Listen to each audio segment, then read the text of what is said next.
I feel like I lost my wife the day she lost her mom, and 5 years later she's still drowning in grief, and I don't know how much longer I can live like this.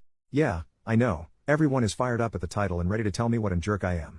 To those people, I implore you to read the rest of this post before making a judgment. My 36M wife's 33F mother passed away 5 years ago from lung cancer. It was not a peaceful or easy death by any means. Our lives understandably went on pause after the diagnosis, and we both spent a lot of time off work helping care for her mother. My wife had a pretty typical showing of grief at the time, cycling through different stages. Same with our 3 kids. After she passed, however, my wife got really bad. I totally understand this. I can't say I know exactly what she went through, because I haven't had a parent pass away, but I understand how devastated she was. For months after she could barely function, I gently took over pretty much all the responsibilities in the household and with the kids. She had been attending grief counseling since the diagnosis and continued after the death. None of this is the problem. I endeavored to be as supportive as possible. She cried on my shoulder every night for months, and I just thought this was the worst of for better or worse. The problem is that after 5 years, she does not seem any better or more functional. She stopped grief counseling about 4 years ago and refused to go again, stating it would not help her and that nothing could. About a month before any major holiday, she will have a major downturn. In bed half the day, crying all day, does not want to interact with the family, does not have the energy to do anything around the house. This will go on every single day until about a week after the holiday ends. Every holiday is intense grief, just as much now as it was 5 years ago. October, November, December, and January, her mom's birthday month, every year are particularly bad. I am essentially without my wife, and am a single parent to my 3 kids. Altogether, she is completely incapacitated by grief for about 6 months out of the year, and has been the past 5 years. When I say incapacitated, I mean incapacitated. When she is in the depths of her grief, she is completely incapable of intimacy with me or the kids.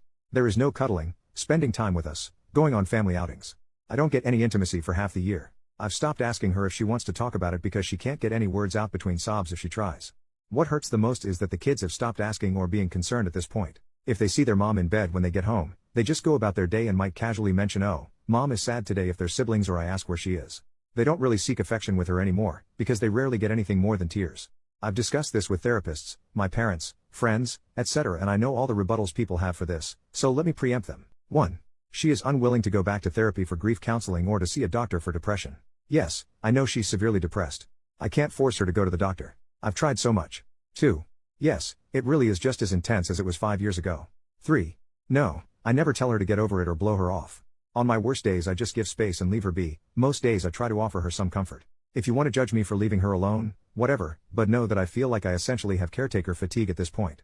And 4. No, she does not have a history of depression, but she does have ADHD. Don't know if that's relevant. I feel like my wife died when her mom died. I would do anything to get her back, even a small piece of her, but she doesn't seem willing or able to move on past her mom's death. I feel awful for considering a divorce, but I don't know what else to do. First update, 2 days later, I just kind of threw that post together as a stream of consciousness vent on my break at work. I didn't go back and look at it until later because I just assumed it would get buried since I've never had anything I posted get any major attention.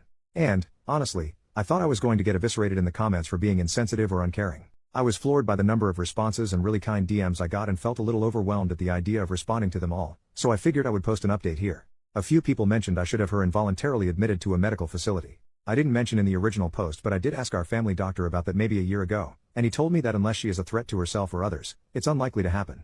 I looked this up myself as well, and that appears to be true, for the state we live in at least.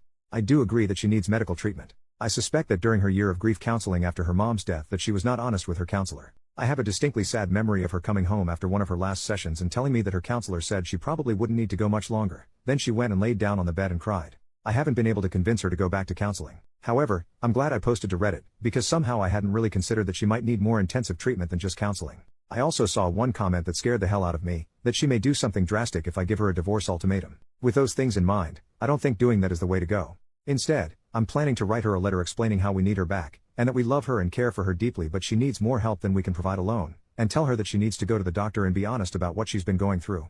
Thank you for your advice, everyone.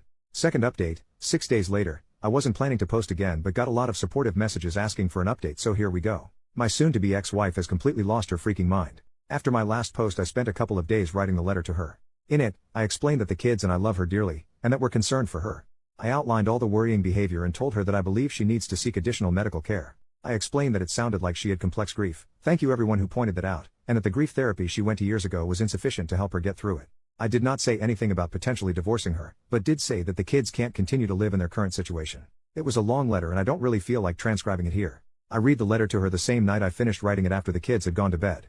After I finished reading, she just stared right through me, 1,000-yard stare, for probably 15 minutes, then finally stood up and started walking to the door. I panicked and tried to stop her, asked her where she was going. "Can we talk about this? I'm concerned for your safety." She rolled her eyes at me and said in the coldest voice I've ever heard her use, "I hope when your parents die someone doesn't tell you to get over it." After that I didn't try to stop her, I just let her go. I was pissed off for maybe 5 minutes before the panic set back in. I legitimately thought she was going to end herself. I checked my phone and she had turned her location off. I called and texted probably 50 times over the next hour, begging her to at least let me know she was okay and that she wasn't going to do something drastic. Right before I was about to call the police, I got a call from her phone. I answered immediately, and before I could get much of anything in, a man's voice told me she's fine but she doesn't want to talk to you, and then hung up. I felt like I was having an out-of-body experience at the time. I had no idea what the heck was going on. I almost called the cops anyway, but I was disassociating hard and talked myself out of it. I kept calling her phone all night but no one picked up again. After about 2 a.m. it started going straight to voicemail. I barely slept that night. When I woke up the next day she wasn't home. I took the kids to school and daycare. I normally do this and my wife is normally still asleep while I do, so thank God they didn't ask where mom was. I tried calling my wife's phone more all morning but still voicemail. I called her office and asked if she was at work, and they told me she had called in sick. I called in sick to work as well and basically just sat on my couch, trying to get a hold of her while being a nervous wreck. I called my mom as well and asked if she could pick the kids up from school today and watch them overnight. I didn't tell her everything that was going on yet, just that something had come up that was urgent and I needed some help. My wife walked in the door sometime after 4 p.m. I tried to hug her but she shied away from me. I asked her where she had been, no response, just a blank stare. I asked her who had called me from her phone, no response, blank stare. At this point I was so frustrated and told her that if she didn't want to explain what was going on, she could get the hell out. I regret saying it that way now, but holy crap was I frustrated. So she started talking, but it was like I was talking to a robot with her voice. No emotion, totally flat, almost annoyed. She told me that she had gone to her friend John's, fake name, house. I had no idea who the heck John was and asked her to explain further. Over a 2-hour or so conversation where I had to pry details out of her, I got most of the story. She was answering like a lawyer, just very basic answers, no details or context outside of exactly what I was asking her. Basically, John is a coworker. I've met the dude once or twice at office party type events but never really talked to him. I never saw him hanging out with my wife or showing interest in her. But apparently over the last year or so, she has been spilling all her feelings about her grief over her mom's death to him, and he's been comforting her. He had a parent die from cancer too, so I guess she felt they had a connection she didn't have with me. After I read her the letter, she says she realized that I don't care about her or her mom's death and went to John's house to talk and be comforted. I flat out asked her if she was having an affair with him, and she told me no. I asked her why she never mentioned she was close friends with this unknown guy, and she told me it was none of my business. I asked her if anything had happened between them while she was there, and she says they cuddled and he held her while she cried. I asked to see her phone to check messages between them and she refused. I couldn't get much more detail out of her about the whole situation. So when she went to take a shower, I tried to check her phone. She had changed her passcode. I grabbed her iPad, which still had my thumbprint in it, and checked there. I left the house with the iPad to look for evidence while she was in the shower. I did not immediately see any messages to or from a John, but after digging briefly, I found it. She had put him in as Stacy in her contacts, but it was obviously him. There were texts going back well over a year. A lot of her talking about her mom, a lot of him comforting her, a lot of him telling her I don't really care about her, and that he would never treat her that way if they were married.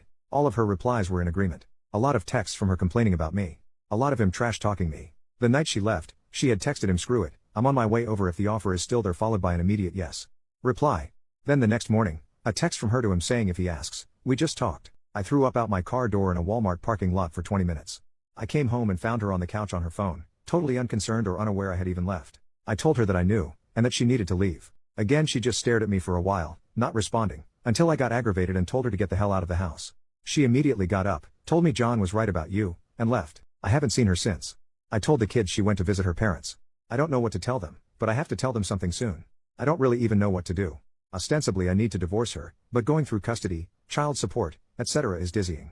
I feel paralyzed and haven't made a move yet. I know she's lost her mind and this is probably some kind of psychotic break, but I just can't care anymore. I put on a brave face to go to work, then for my kids at night, and then cry after they go to bed until I fall asleep. I honestly feel like my life is essentially over. I do feel like John took advantage of her vulnerability, but I don't even want to bother trying to get her to see that he's a predator. She chose this over her own family that has stuck with her. I don't think I'll be posting any more updates or logging into this account anymore. Reddit rave, OP's account got suspended in 2024. Hopefully we get an update on how he and his family are doing in the future.